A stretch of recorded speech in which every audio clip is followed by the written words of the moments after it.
আসসালামু আলাইকুম, কেমন আছেন সবাই? আশা করি আপনারা সবাই ভালো আছেন। আলহামদুলিল্লাহ আমি ভালো আছি। তো আজকে আমি আপনাদের সাথে একটা বিষয় নিয়ে কথা বলবো, সেটা হচ্ছে যে মানুষের যখন কঠিন সিচুয়েশনগুলো থাকে, কঠিন সিচুয়েশন বলতে যে ডিপ্রেশন থাকে, সেই ডিপ্রেশন থেকে আপনারা কীভাবে ওভারকাম করবেন এবং এই প্রবলেমগুলো থাকে ওই প্রবলেমগুলো আপনারা কীভাবে সলভ করবেন সেই বিষয়টা নিয়ে আমি আজকে কথা বলার চেষ্টা করব। তো যে কোনো প্রবলেমের আমাদের একটা জিনিস মাথায় রাখতে হবে, যে কোনো প্রবলেমের একটা না সলিউশন, একটা প্রবলেমের সর্বনিম্ন 5টা সলিউশন থাকে। তো ওই সলিউশনগুলো আপনাকে ফার্স্ট অফ অল খুঁজতে হবে। তো ওই কাজগুলো খোঁজার আগে আপনাকে বড় করে নিঃশ্বাস নিতে হবে 5টা।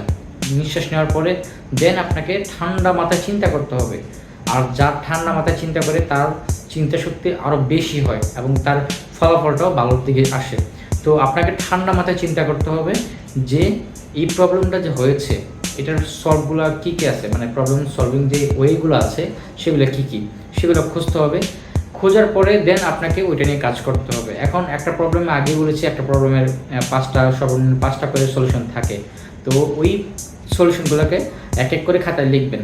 লেখার পরে দেন আপনি চিন্তা করবেন যে আমি যদি এই সলিউশনে যাই তাহলে আমার কী রেজাল্ট আসতে পারে এবং কী কী প্রবলেম হইতে পারে ইন ফিউচারে, এবং 2 নাম্বার যদি যাই তাহলে আমার কী প্রবলেম আসতে পারে আবার কীভাবে সলভ করতে হবে।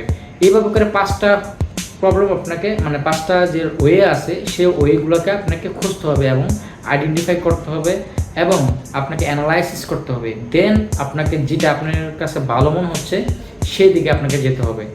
আশা করি এইভাবে যদি আপনাকে প্রবলেমগুলো সলভ করা হয়, আপনাদের প্রবলেমগুলো, আশা করি আপনারা ভালো কিছু করতে পারবেন ইনশাল্লাহ, এবং বড় কোনো প্রবলেম থেকেও আপনারা অনেক সুন্দরভাবে ওভারকাম করে আসতে পারবেন।